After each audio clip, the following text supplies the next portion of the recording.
Perkenalkan, saya Agnes Melisa Kesaribu. Saya dari kelompok 1 akan membahas materi 2, yaitu tentang akuntansi tabungan. Yang kita akan mulai dari pengertian tabungan. Tabungan merupakan simpanan masyarakat atau pihak lain yang penarikannya hanya dapat dilakukan menurut syarat-syarat tertentu yang telah disepakati, tetapi tidak bisa ditarik dengan menggunakan cek, bilet giro, atau yang dipersamakan dengan itu. Adapun syarat-syarat tertentu, misalnya harus ditarik secara tunai, penarikannya hanya dapat berkelipatan nominal tertentu, jumlah penarikan tidak boleh melebihi saldo minimal tertentu. Adapun produk tabungan pada prinsipnya mengikuti ketentuan Bank Indonesia dalam SK DIR BI nomor 22/63 Cap DIR tanggal 1 Desember 1989 bahwa syarat-syarat penyelenggaraan tabungan adalah sebagai berikut. Yang pertama, bank hanya dapat menyelenggarakan tabungan dalam bentuk rupiah. Yang kedua, ketentuan mengenai penyelenggaraan tabungan ditetapkan oleh bank masing-masing. Yang ketiga, penarikan tabungan tidak dapat menggunakan cek, bilet giro, serta surat perintah bayar lainnya yang sejenis. Yang keempat, penarikan hanya dapat dilakukan dengan menandatangani bank atau alat yang disediakan untuk keperluan tersebut, misalnya automatic teller machine atau ATM. Yang kelima, bank penyelenggaraan tabungan diperkenankan untuk menetapkan sendiri cara pelayanan, sistem administrasi, setoran, frekuensi pengambilan tabungan pasif, tingkat suku bunga, cara perhitungan dan pembayaran bunga pemberian hadiah nama tabungan. Yang keenam, bunga tabungan dikenakan pajak penghasilan atau PPh sebesar 15% final untuk penduduk dan 20% untuk bukan penduduk, yang diatur di Kep Menteri Keuangan nomor 1308/KMK 04 tahun 1989. Setiap setoran tabungan akan dicatat sebesar nilai nominal setoran dan selanjutnya disajikan sebesar nilai kewajiban. Nilai kewajiban adalah saldo ditambah bunga yang diperhitungkan dikurangi pajak. Setiap bunga yang diperhitungkan dikreditkan ke rekening tabungan. Untuk setoran tabungan, seorang penabung biasanya menggunakan uang tunai, wire, transfer, masuk, dan sebagainya yang disetujui bank. Setoran menggunakan warkat atau surat berharga lainnya bisa dikreditkan ke tabungan kalau warkat tersebut sudah efektif, yang artinya dapat diuangkan pada saat itu. Contohnya, transaksinya pada tanggal 3 Juli 2013, Aditya membuka tabungan Simaskot pada Bank Omega Semarang dengan setoran berupa uang tunai sebesar 1.500.000, Wesel yang telah jatuh tempo dan telah di-endorse oleh Bank Prima Cabang Malang sebesar 8 juta rupiah. Biaya materai untuk surat kuasa sebesar Rp6.000.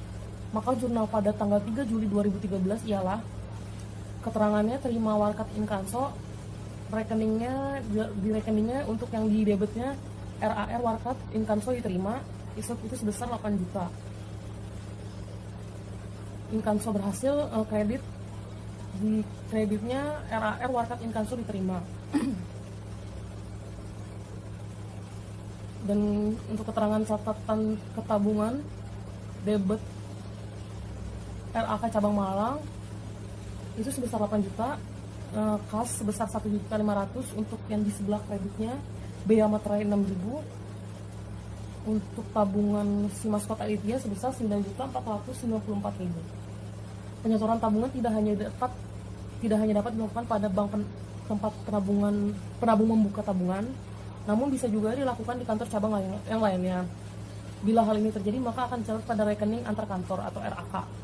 Contohnya, Aditya setor tunai untuk tabungan pada tanggal 7 Juli 2013 sebesar 6 juta dari cabang Solo. Pencatatannya sebagai berikut. Keterangannya di cabang Semarang itu untuk di rekeningnya Di sebelah debitnya itu RAK cabang Solo sebesar 5 juta, kreditnya tabungan si maskot sebesar 5 juta. Di cabang Solo dicatatnya kas sebesar 5 juta. Dan di sebelah kreditnya RAK cabang Semarang di kredit sebesar 5 juta. Penarikan tabungan hanya bisa dilakukan secara tunai di setiap konter-konter cabang bank bersangkutan atau dengan menggunakan alat tertentu berupa kartu ATM. Penarikan di cabang lain umumnya dibatasi maksimal plafon penarikannya, sedangkan di cabang tempat membuka tabungan, penarikan diizinkan sampai tabungan bersaldo minimal. Kartu ATM merupakan kartu tunai atau cash card yang bisa digunakan untuk penarikan tunai dengan menggunakan automatic teller machine atau ATM. Penarikan di cabang lain akan dicatat pada rekening perhitungan antar kantor atau RAK. Contohnya, tanggal 12 Juli 2013, Aditya melakukan penarikan tabungan di cabang Jakarta sebesar 2.500.000. Tanggal 22 Juli 2013, Aditya mencairkan tabungan di cabang Semarang sebesar 5 juta. Pencatatan transaksi di cabang Semarang maupun di cabang Jakarta sebagai berikut. Untuk keterangannya di cabang Jakarta, tanggal 12 Juli 2013, pencatatan sebelah debitnya yaitu di RAK cabang Semarang sebesar 2.500.000, di kreditnya kas sebesar 2.500.000. Si 2.500.000 ini tadi dari Aditya yang melakukan penarikan tabungan di cabang Jakarta sebesar 2.500.000. Untuk di cabang Semarang, tanggal 12 Juli 2013 akan dicatat di rekening itu di debitnya tabungan si maskot Aditya sebesar 2.500.000. RAK cabang Jakarta di sebelah kredit sebesar 2.500.000. Lalu tanggal 22 Juli 2013 untuk di sebelah debitnya tabungan si maskot Aditya sebesar 5 juta, sebelah kreditnya kas sebesar 5 juta. Dari transaksi Aditya mencairkan tabungan di cabang Semarang sebesar 5 juta. Untuk mutasi tabungan si maskot atas nama Aditya, di tanggal 3 Juli setor pembukaan itu sebesar kreditnya itu 9.494.000 dan saldo menjadi 9.494.000. Untuk 7 Juli setoran dari cabang Solo sebesar 5 juta masuk ke kredit dan menambah saldo sebesar menjadi 14.494.000. Tanggal 12 Juli penarikan tunai di cabang Jakarta itu di sebelah debit sebesar 2.500.000 dan terjadi pengurangan saldo menjadi 11.994.000. Tanggal 22 Juli ada penarikan tunai sebesar 5 juta yang dicairkan melalui cabang Semarang dan mengurangi saldo yang ada dari 11.994.000 menjadi 6.994.000. Demikian pembahasan saya. Selanjutnya akan dilanjutkan oleh rekan saya selanjutnya. Terima kasih. Assalamualaikum warahmatullahi wabarakatuh. Perkenalkan, nama saya Ahmad Muzayyin. Di sini saya akan menjelaskan materi kedua yang sebelumnya telah dijelaskan oleh Saudari Agnes Melisa tentang akuntansi transaksi tabungan. Nah, di sini saya akan melanjutkan tentang perhitungan bunga tabungan. Bunga tabungan dihitung pada setiap akhir bulan dan langsung dikreditkan ke rekening tabungan. Dengan demikian, bunga tabungan akan menambah saldo tabungan. Perhitungan bunga bisa dilakukan secara harian ataupun bulanan dengan mendasarkan pada saldo terendah, suku bunga tetap, atau suku bunga yang berubah-ubah. Nah, untuk yang pertama, bunga diperhitungkan dengan dasar lamanya saldo mengendap dan tingkat suku bunga yang berubah-ubah. Maksudnya adalah lamanya waktu mengendap dihitung sejak perubahan sampai terjadinya perubahan harga. Untuk contohnya, semisal pada tanggal 3 Juli sampai dengan 7 Juli, maka lama dana mengendap yaitu 7 dikurangi 3 sama dengan 4 hari. Maka dari itu, hari pada tanggal 3 Juli diperhitungkan, sedangkan pada tanggal 7 Juli tidak diperhitungkan. Selanjutnya saya akan menjelaskan contoh perhitungan bunga tabungan. Perhitungan suku bunga pada Bank Omega Semarang berdasarkan floating atau bunga berjalan. Tingkat suku bunga tabungan pada bulan Juli adalah sebagai berikut. Tanggal 1 Juli 2013 tingkat suku bunga tabungan 3%. Tanggal 10 Juli 2013 4%, 20 Juli 2013 3%, dan 25 Juli 2013 5%. Selanjutnya, bila diminta untuk menentukan bunga yang diperoleh Aditya pada bulan Juli 2013, maka perhitungan bunganya sebagai berikut. Nah, ini untuk contoh tabel perhitungan bunganya ya. Untuk waktu dana mengendap, tanggal 3 Juli sampai 7 Juli 2013, hari bunganya ada 4. 4 dihasilkan dari pengurangan 7 dikurangi dengan 3. Kemudian untuk saldo tabungan, Rp9.494.000 dengan suku bunga 3%, maka jumlah bunganya Rp3.164,67. Untuk menghitung jumlah bunga, rumusnya itu hari bunga dibagi 360 hari dikali saldo tabungan dikali suku bunga tabungan, maka dapat dihasilkan jumlah bunganya. Nah, begitupun seterusnya sampai tanggal 25 Juli sampai 31 Juli 2013, maka jumlah total bunganya Rp20.580,89. Itu bunga selama 1 bulan bunga Aditya. Selanjutnya, pencatatan jurnal bunganya. Untuk di sini dicontohkan PPh-nya sebesar 15%, maka jurnal pencatatan bunganya adalah biaya bunga debit Rp27.580,89 dan tabungan maskot kredit Rp27.580,89.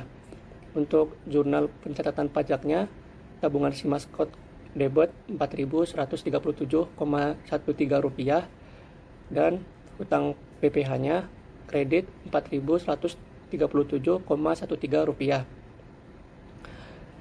Dan apabila PPh disetor ke kas negara, maka jurnalnya hutang PPh debit Rp4.137,13 dan giro kantor kas negara kredit Rp4.137,13. Sebelumnya sudah saya jelaskan untuk contoh suku bunga berjalan. Nah, di sini saya akan mencontohkan kembali suku bunga tetap dengan menggunakan contoh yang sama seperti sebelumnya. Pada tanggal 3 Juli sampai 7 Juli 2013, hari bunganya 4. Saldo tabungannya Rp9.494.000, suku bunga tetapnya 4%, maka jumlah bunganya Rp4.219,56. Untuk menghitung jumlah bunga tetap di sini masih sama seperti sebelumnya, yaitu hari bunga dibagi 360 hari dikali saldo tabungan dikali suku bunga tetapnya, maka dihasilkan jumlah bunganya. Begitupun seterusnya sampai tanggal 22 Juli sampai 31 Juli 2013. Maka jumlah akhir dari jumlah bunganya Rp32.592,45. Baik, selanjutnya saya akan menjelaskan akuntansi perbankan mengenai program tabungan berhadiah pada suatu bank. Bank sering menyelenggarakan tabungan berhadiah. Hadiah yang diberikan ini dalam pandangan akuntansi dicatat sebagai biaya. Biaya ini umumnya diperhitungkan proporsional dengan kemampuan suatu cabang dalam menghimpun dana melalui tabungan. Total biaya hadiah ditentukan sekian persen dari total dana tabungan yang dihimpun dari seluruh cabang, ditambah sumbangan untuk sosial melalui pemerintah dan pajak undian. Pajak undian ini adalah pajak yang ditanggung bank. Apabila pajak ditanggung oleh pemenang, maka bank tidak perlu memperhitungkan pajak yang dikenainya. Nilai hadiah undian sebelum sumbangan sosial berkisar antara 0,1% sampai dengan 0,5% dari posisi saldo tabungan bank yang bersangkutan. Sumbangan sosial sekitar 10% dan pajak undian sekitar 25%. Berikut untuk contoh dari tabungan berhadiah pada suatu bank, bisa dilihat di kiri saya. Bank Ekspres Utama berkantor pusat di Surabaya, mempunyai cabang di Gresik, Malang, Kediri, dan Jember. pada tahun 2013 akan mengadakan undian berhadiah untuk tabungan prima utama. Undian akan dilaksanakan 2 kali dalam setahun. Posisi saldo prima utama per 31 Desember 2012 sebesar 12 miliar 750 juta rupiah. Nilai hadiah sebelum sumbangan ditentukan 0,4% dari posisi saldo tabungan tersebut. Sumbangan sosial melalui pemerintah sebesar 10% dari nilai hadiah. Pajak undian 25% ditanggung oleh bank. Untuk perhitungannya adalah sebagai berikut. Nilai hadiah sebelum sumbangan sosial yaitu 12 miliar 750 juta dikali 0,45% yaitu sebesar 51 juta rupiah. Untuk sumbangan sosial yaitu 10% dari 51 juta rupiah yaitu 5.100.000 rupiah. Untuk pajak undian 25% dari 5.100.000 rupiah yaitu sebesar 12.750.000 rupiah. Untuk total keseluruhannya yaitu 68.850.000 rupiah. Selanjutnya, biaya yang harus dilimpahkan ke cabang secara proporsional adalah sebagai berikut. Seperti yang tertera pada tabel di samping saya. Tabel yang pertama itu kantor cabang, ada Surabaya, Gresik, Malang, Kediri, dan Jember. Untuk posisi saldo dari masing-masing cabang, dari total keseluruhan saldo yaitu 12 miliar 750 juta sudah terbagi seperti yang di samping saya ini. Untuk perhitungan kolom porsi, yaitu posisi saldo per cabang dibagi jumlah posisi saldo.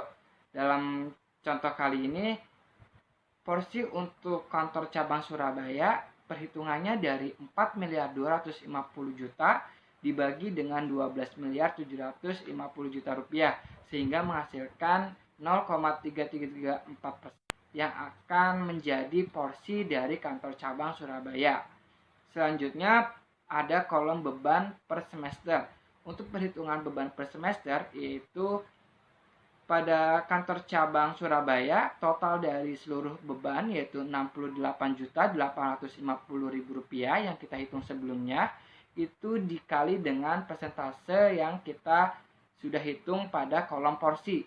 Jadi Rp68.850.000 dikali 0,3334 sama dengan Rp22.950.000.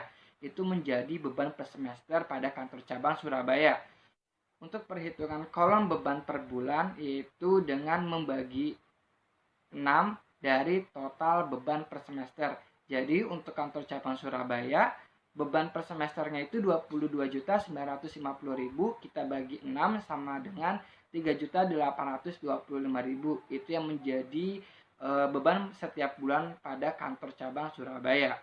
Lalu selanjutnya bagaimana pencatatan akuntansi perbankan dalam kasus ini? Untuk pencatatan akuntansinya, pertama-tama bank akan mengakui biaya promosi itu sebagai biaya promosi dibayar di muka.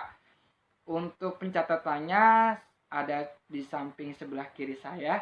Di sini dijelaskan bahwa untuk di kantor pusat Surabaya, untuk pembelian hadiahnya, debitnya biaya promosi dibayar di muka senilai Rp22.950.000. Untuk debit selanjutnya yaitu rekening antar kantor cabang Gresik, Malang, Kediri, dan Jember untuk masing-masing dari pengalokasian biaya promosi yang sudah kita hitung sebelumnya dengan akun pada kreditnya yaitu kas senilai total dari biaya promosinya yaitu senilai Rp68.850.000. Lalu untuk pencatatan dalam kantor cabang masing-masingnya yaitu debitnya biaya promosi dibayar di muka pada kantor pusat Surabaya dengan total sesuai dengan masing-masing persentase yang kita hitung sebelumnya.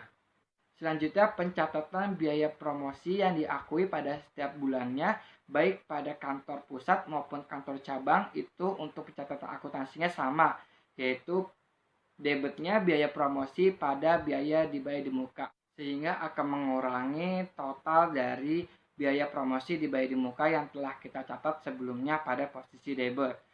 Berarti pada setiap bulan bank akan mengkreditkan biaya promosi dibayar di muka dan membebankan biaya promosi pada setiap bulannya. Selanjutnya, bagaimana pencatatan akuntansi perbankannya jika pemenang dari tabungan berhadiah itu merupakan nasabah dari bank penyelenggara tabungan berhadiah. Di sini juga saya tampilkan contohnya. Untuk Indra Prasetya, nasabah tabungan Prima Utama cabang Gresik, memenangkan hadiah utama sebesar 25 juta rupiah.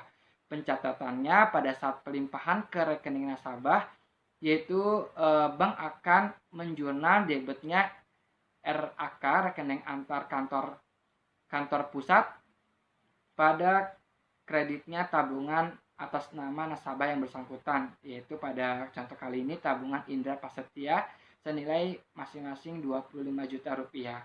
Kemudian pencatatan pada kantor pusatnya, yaitu biaya promosi pada RAK kantor cabang Gresik senilai 25 juta rupiah.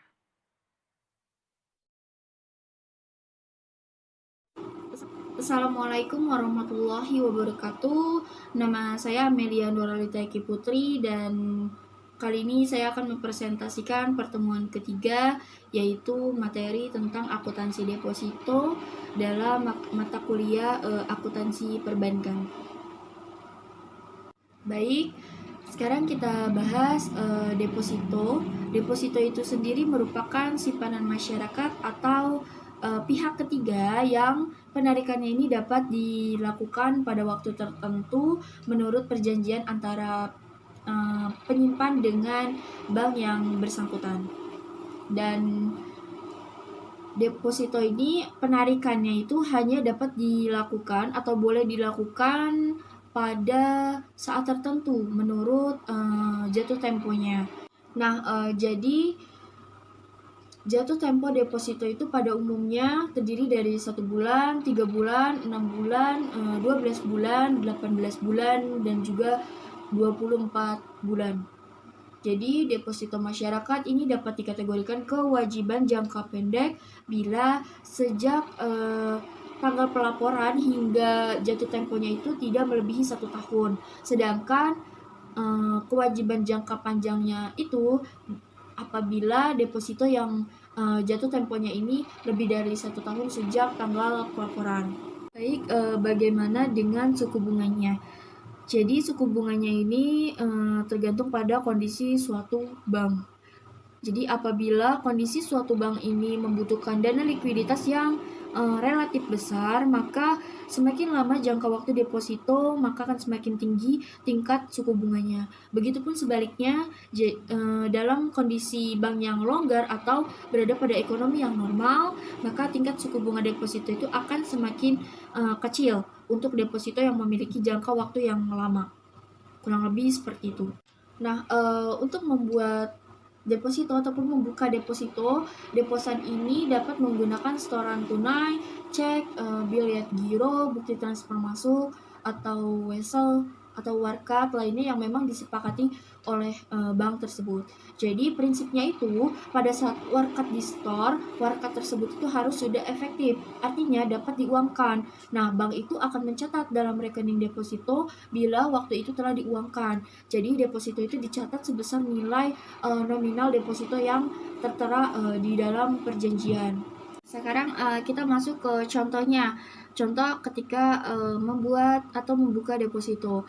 Jadi, contoh pada tanggal 30 April 2013, Amelia membuka deposito berjangka di Bank Pelita Surabaya dengan nominal 75 juta dengan bunga 6% per tahun, jangka waktu 3 bulan. Nah, ini bisa dikatakan sebagai kewajiban deposito jangka pendek.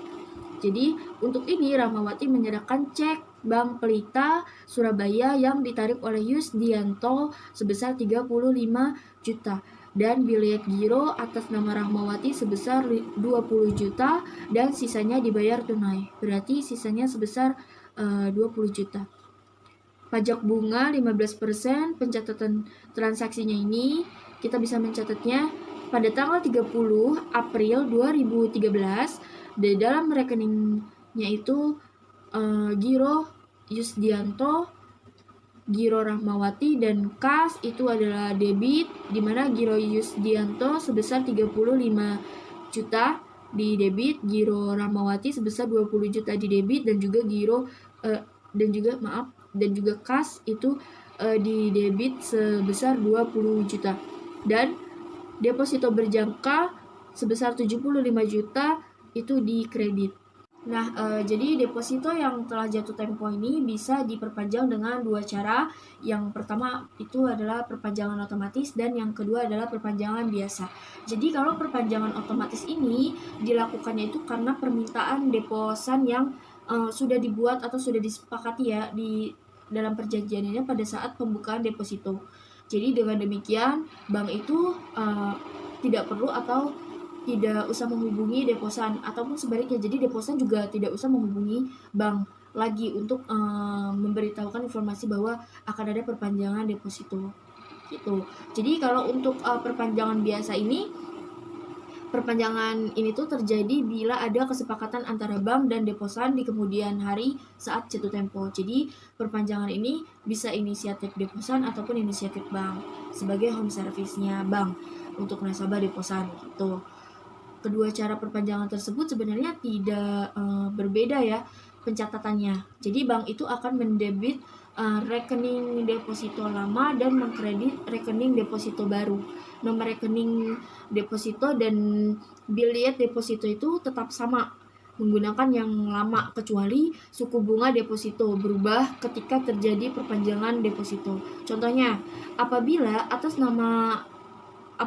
deposito atas nama Amelia ini diperpanjang pada saat jatuh tempo, yaitu 31 Juli 2013. Maka bank itu akan mencatat dalam rekeningnya itu deposito berjangka lama sebesar 75 juta di debit dan juga deposito berjangka baru itu sebesar 75 juta di kredit.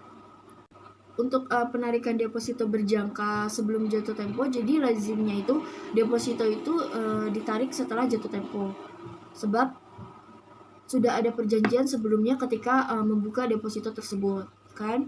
Nah, tetapi pada prakteknya itu ternyata deposan ini bisa menarik deposito itu kapan saja. Menarik deposito yang memang masih outstanding. Jadi penarikan deposito sebelum jatuh tempo ini dapat mengganggu likuiditas bank. Sebab idealnya bank ini akan menyiapkan dana untuk membayarkan sesuai dengan jadwal pembayaran gitu. Oleh karena itu, bank umum atau bank konvensional itu menegakkan penalti tertentu terhadap deposan yang melakukan penarikan sebelum jatuh tempo. Nah, penalti deposito itu dicatat sebagai pendapatan lain-lain bank. Jadi, kebijakan mengenai penalti setiap bank ini berbeda-beda sebenarnya. Namun, secara umumnya itu adalah penalti dihitung sekian persen tertentu dari bunga sebelum pajak. Terus, penalti dihitung sekian persen tertentu dari bunga setelah pajak. Dan juga penalti dihitung sekian persen tertentu dari nominal deposito. Kurang lebih seperti itu. Oke, untuk selanjutnya saya akan memberikan contoh untuk deposito berjangka. Dengan saya Anastasia Monica. Semoga kita semua bisa paham dari contoh ini ya.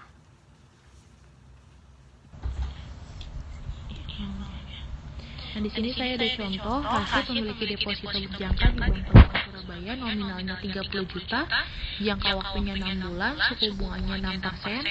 Deposito ini dibuka tanggal 31 Mei 2013, tapi sebelum jatuh tempo dia dikena sudah cair ditarik kembali oleh resit tanggal 30 Juni 2013. Nah, berarti di sini dia kena penalti. Penalti itu dikenakan ada beberapa bank yang mengenakan penalti kalau misalkan nasabahnya cair sebelum jatuh tempo gitu.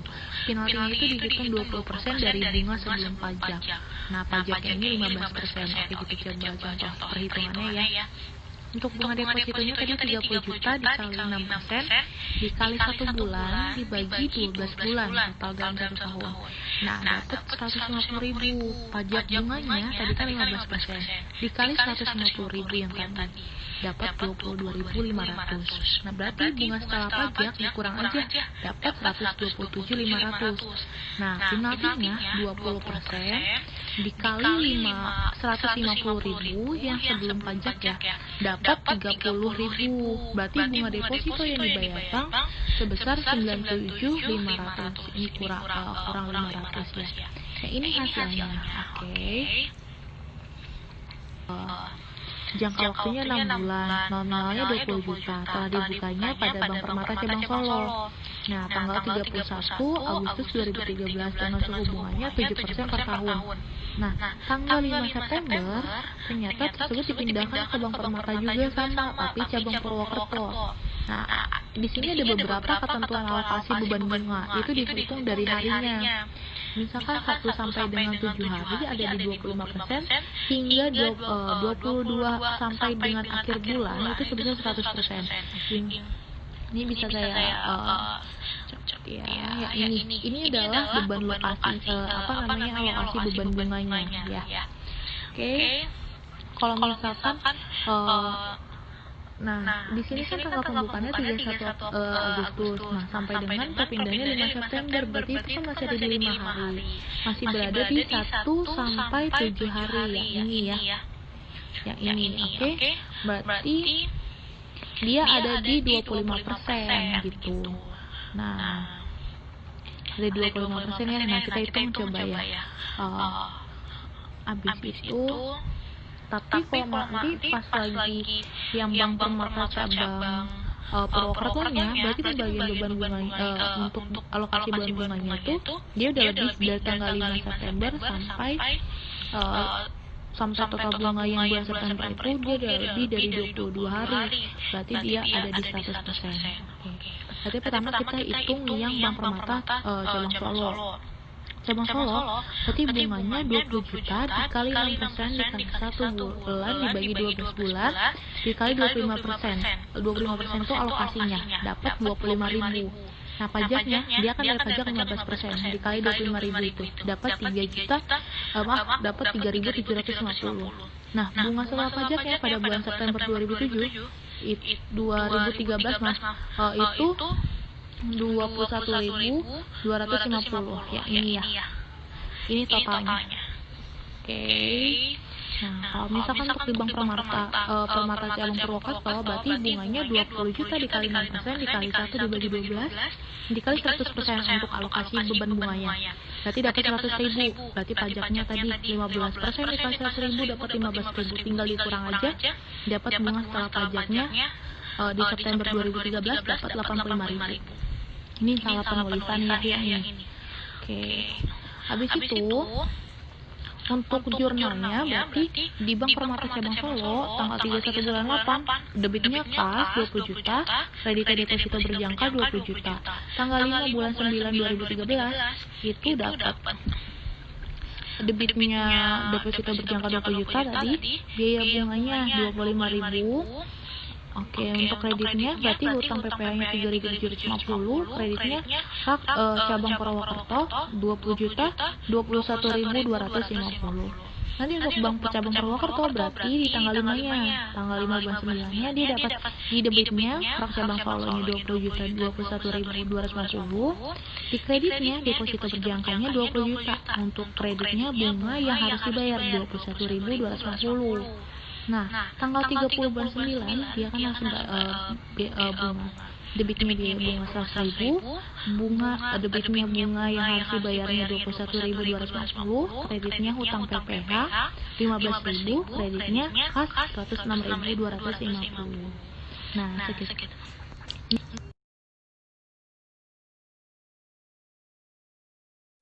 Assalamualaikum warahmatullahi wabarakatuh. Nama saya Andini Dwi Diastiwi. Saya akan melanjutkan pembahasan dari saudari Anastasia Monika pada pertemuan 3 mengenai deposito, yaitu deposito sertifikat. Deposito sertifikat atau sertifikat deposito adalah tabungan pihak ketiga dengan terikat jangka waktu tertentu, sama seperti dengan deposito berjangka pada umumnya. Ada beberapa hal tetapi yang membedakan antara sertifikat deposito ini dengan deposito berjangka biasa. Yang pertama, sertifikat deposito ini atas namanya unjuk. Jadi sertifikat deposito ini bisa dicairkan atau diambil oleh siapa saja orang yang memiliki sertifikat tersebut dan membawanya ke bank penerbit. Jadi tidak harus orang yang membuat atau menerbitkan pertama kali deposito tersebut. Karena pembeda kedua adalah sertifikat deposito ini bisa diperjualbelikan di masyarakat umum seperti saham setelah mendapatkan izin dari Bank Indonesia. Dan yang ketiga, pembayaran bunga atau perhitungan bunga sertifikat deposito ini adalah dibayar di muka.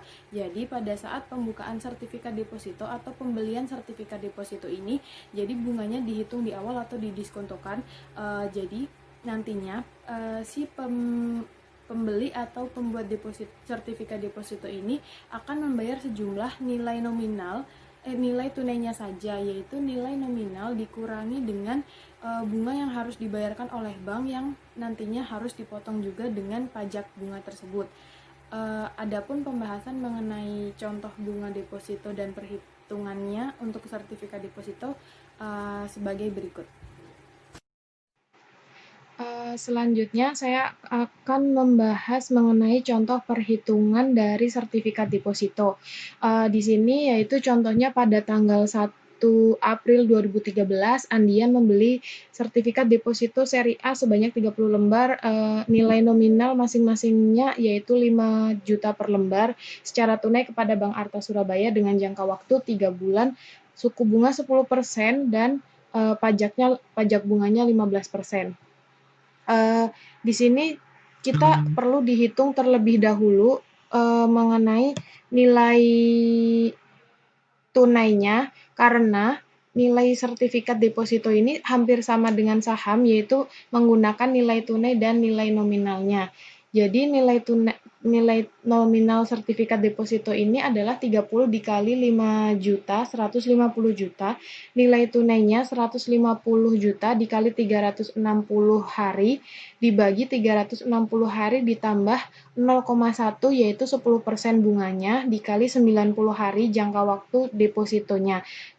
Hasilnya 146.841.463,4 rupiah.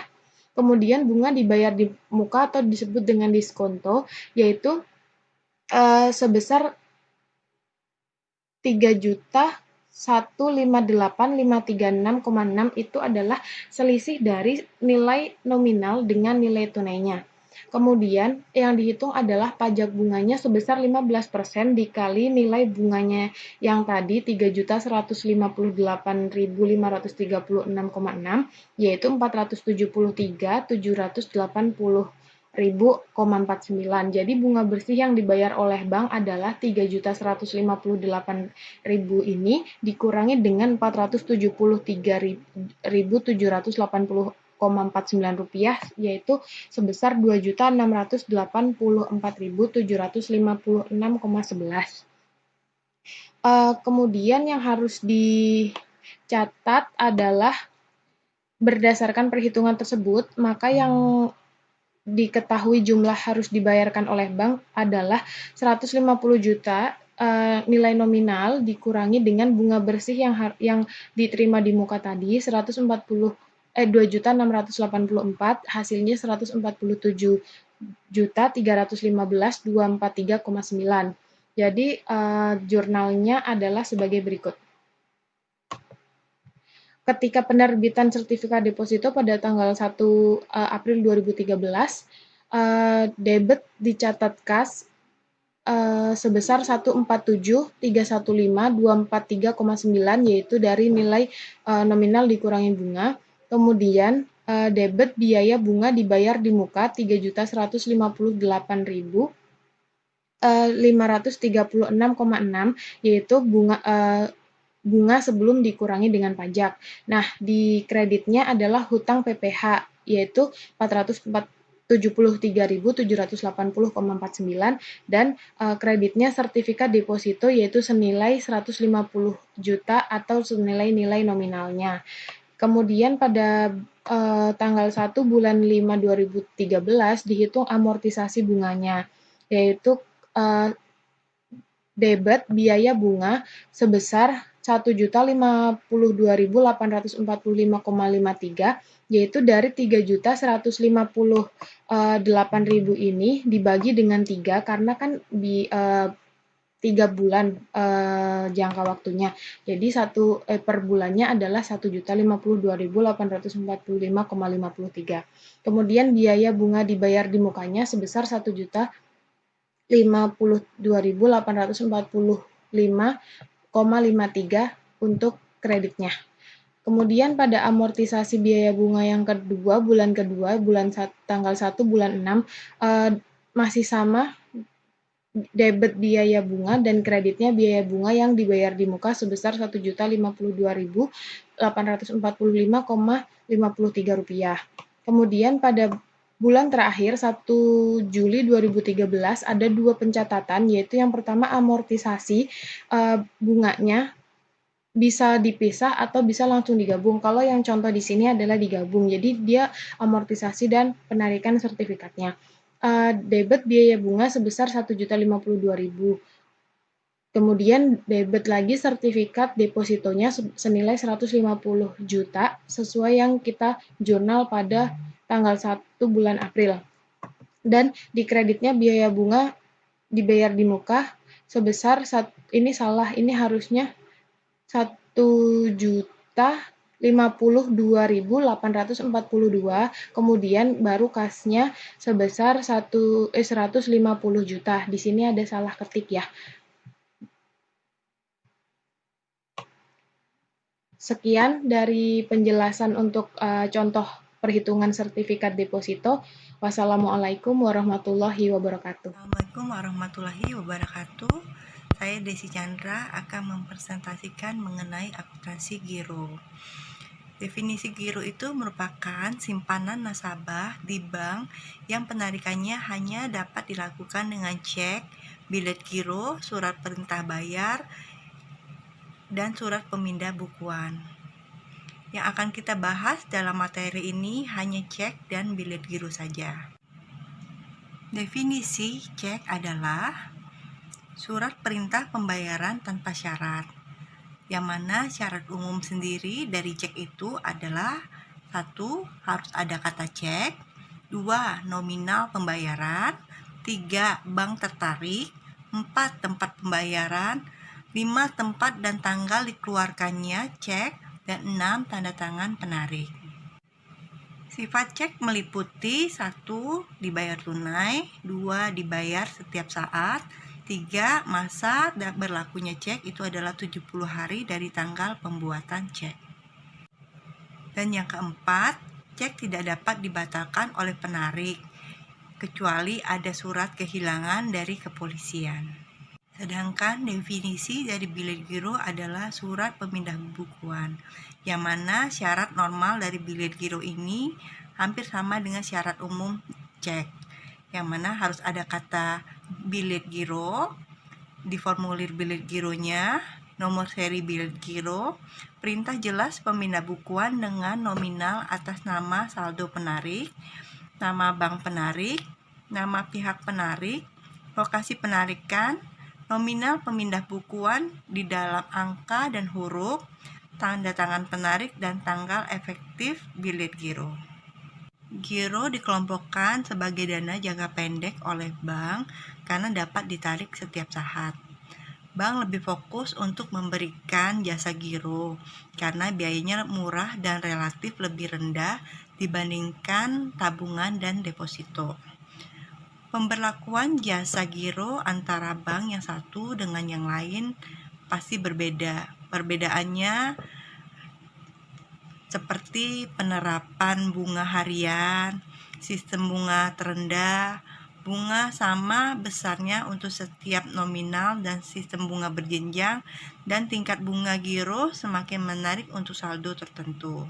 Sifat dari bilet giro itu sendiri meliputi 1. Tidak dapat dibayar tunai karena sifatnya pemindah bukuan. 2. Pembayaran sesuai dengan tanggal jatuh tempo bilet giro. Masa berlaku bilet giro itu adalah 70 hari dari tanggal pembuatan bilet giro itu sendiri. Terus bilet giro tidak dapat dibatalkan oleh penarik secara sepihak dengan catatan saldo mencukupi. Saat jatuh tempo bilet giro tidak dapat dibatalkan apabila tidak ada saldo yang mencukupi dari tertarik. pembatalan bilet giro disertai dengan alasan pembatalan. Sekian pembahasan mengenai identifikasi rekening giro. Assalamualaikum warahmatullahi wabarakatuh. Dengan saya Bramantio Nugroho akan membahas 4.2 tentang catatan akuntansi rekening giro. Pada saat pembukaan giran atau nasabah diberikan hitungan saldo minimum setoran perdana, cara penarikan atau penyetoran, jasa giro, penutupan giro, dan biaya yang menjadi beban giran. Transaksi giro dicatat sebesar nilai nominal dan setidaknya sebesar nilai kewajiban bank terhadap nasabah giran. Pada posisi normal, giro akan bersaldo kredit. Dalam istilah perbankan disebut overdraft. Dalam mutasi giro dapat dijadikan indikasi bahwa giro tersebut tergolong aktif atau pasif. Contoh transaksi di bawah ini adalah transaksi yang dilakukan oleh Nugroho, nasabah giro bank, terima jual selama bulan Mei 2013. Transaksinya dari tanggal 1 Mei sampai 26 Mei 2013. Transaksinya sebagai berikut. Tanggal 1 Mei dibuka rekening giro atas nama Nugroho dengan setoran perdana sebesar 3 juta rupiah secara tunai, biaya penggantian barang, cetakan berupa buku cetak, dan bilet giro sebesar 100.000 yang dibayar tunai. Sedangkan tanggal 5 Mei Nugroho stok tunai giro sebesar 1.500.000. Dan tanggal 9 Mei Nugroho menyetor giro berupa cek BRI Yogyakarta sebesar 3.500.000 dan clearing dinyatakan berhasil hari ini. Next. Maka jurnal pembukuannya adalah 100 rupiah di debit giro Tuan Nugroho sebesar 3 juta di kredit, barang cetakan buku cek sebesar 100.000 di kredit.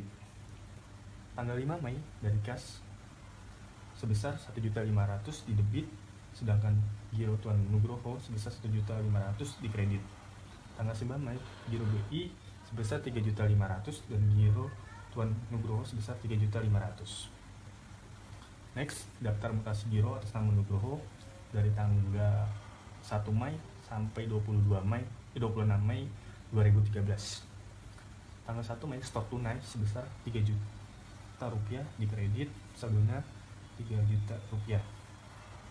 Sedangkan tanggal 5 Mei stok tunai sebesar 1.500.000 dan saldonya bertambah menjadi 4.500.000. Dari mana 4.500.000? Ini dari stok tunai sebesar 1.500.000. 3 juta ditambah 1.500.000, dapatnya 4.500.000. Next, tanggal 9 Mei stok clearing sebesar 3.500.000, saldonya bertambah menjadi 8 juta rupiah. Dan dari mana 8 juta? Dari 4.500.000 ditambah 3.500.000. Dari 4.500.000 ditambah 3.500.000. Apabila tanggal 6 Juni 2013 terjadi kenaikan giro oleh Nugroho sebesar 4 juta, tetapi karena dalam di rekening giro Nugroho tidak mencukupi, maka pihak bank memberikan kredit overdraft. Bila overdraft disetujui, maka bank mengizinkan giro bersaldo negatif debit dan Nugroho dikenakan biaya provisi sebesar Rp100.000 dan biaya administrasi sebesar Rp75.000. Maka jurnalnya adalah tanggal 6 Juni 2013 kredit yang diberikan Rp2.520.183 di debit dan pendapatan provisi kredit sebesar Rp100.000 di kredit dan pendapatan operasi lainnya sebesar Rp75.000 dan giro Tuan Guru sebesar Rp2.045.183 dan giro Tuan Guru sebesar Rp4 juta dari cash Rp4 juta.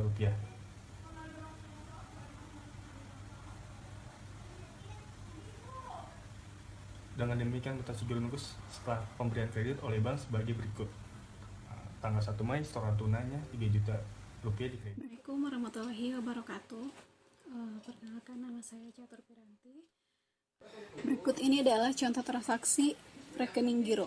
Transaksi di bawah ini adalah transaksi yang dilakukan oleh Nugroho, nasabah giro Bank Prima Yogyakarta selama bulan Mei 2013. Pada tanggal 1 Mei 2013, dibuka rekening giro atas nama Nugroho dengan setoran perdana sebesar 3 juta secara tunai, biaya pergantian barang cetakan berupa buku cek dan bilet giro sebesar 100.000 yang dibayar tunai. Maka jurnalnya adalah di debit kas sebesar 3.100.000, di kredit giro Tuan Nugroho 3 juta, dan barang cetakan buku cek sebesar 100.000. tanggal 5 Mei 2013, Nugroho setor tunai untuk giro sebesar 1.500.000, maka jurnalnya didebit kas pada kredit giro Tuan Nugroho sebesar 1.500.000. Transaksi ketiga pada tanggal 9 Mei 2013, Nugroho menyetor giro berupa cek BRI Yogyakarta sebesar 3.500.000 dan clearing dinyatakan berhasil hari ini. Maka jurnalnya adalah didebit giro BI sebesar 3.500.000 dan dikredit giro Tuan Nugroho sebesar 3.500.000. Pada tanggal 12 Mei 2013, Nugroho menarik cek nomor 1234 sebesar 3 juta untuk membayar hutang kepada Arifin nasabah giro Bank Prima Yogyakarta.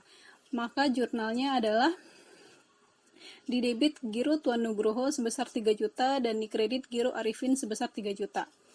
Selanjutnya, pada tanggal 15 Mei 2013, Nugroho mentransfer dananya ke cabang Jakarta atas beban giro sebesar 2 juta. Maka jurnalnya adalah didebit giro Tuan Nugroho sebesar 2 juta dan dikredit RAK atau rekening antar kantor cabang Jakarta sebesar 2 juta. Pada tanggal 22 Mei 2013, Bank Prima Yogyakarta menerima transfer masuk dari cabang Semarang sebesar 2.200.000 untuk keuntungan giro Nugroho. Maka jurnalnya adalah dikredit RAK cabang Semarang sebesar 2.200.000 dan dikredit giro Tuan Nugroho sebesar 2.200.000. Selanjutnya pada tanggal 26 Mei 2013, penarikan giro oleh Nugroho untuk ditransfer ke cabang Surabaya sebesar 3.500.000, maka jurnalnya adalah didebit giro Tuan Nugroho sebesar 3.500.000 dan dikredit RAK cabang Surabaya sebesar 3.500.000. Selanjutnya, Bank Prima menentukan jasa giro sebesar 4% akan diberikan dengan saldo minimal sebesar 1 juta. Jasa giro dihitung dari saldo akhir bulan yang bersangkutan. Pajak penghasilan bunga PPh sebesar 15% dan biaya administrasi sebesar 50.000 setiap bulan. Dengan informasi tersebut di atas, maka saldo akhir dari rekening giro Tuan Nugroho yaitu sebesar 1.700.000. Maka bunganya adalah 1.700.000 dikali 4% dikali 1/12 sama dengan 5.666,67.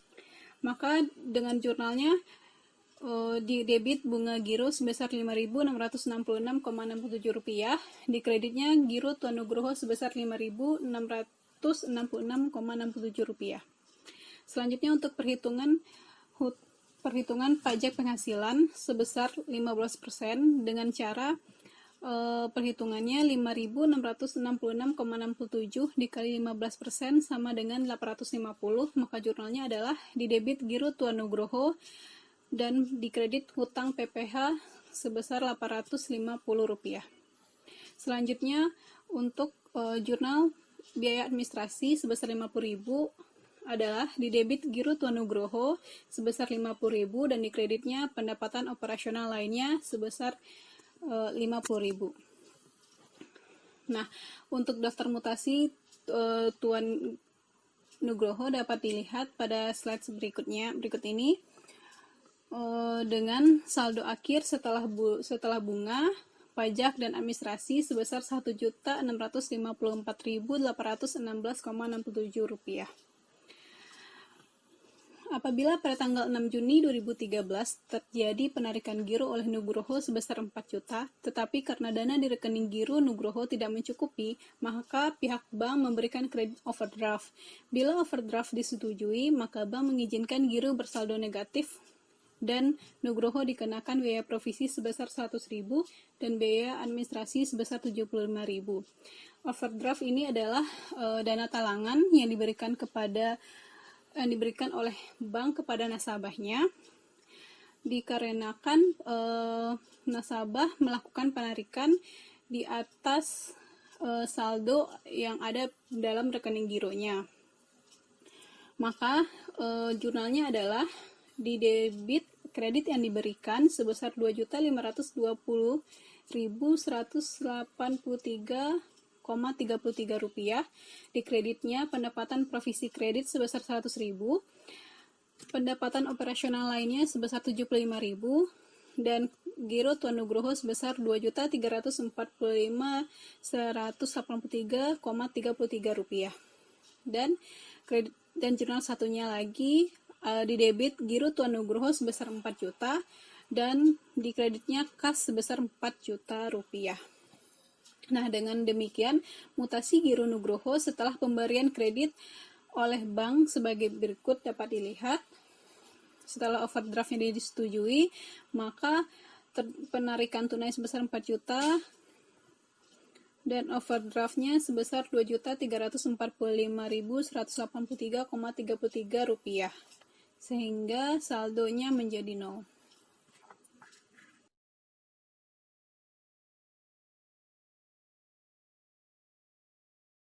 Demikian video presentasi dari kelompok kami, kelompok 1. Kurang lebihnya kami mohon maaf. Terima kasih. Wassalamualaikum warahmatullahi wabarakatuh. I got broads in Atlanta, just to lean the family.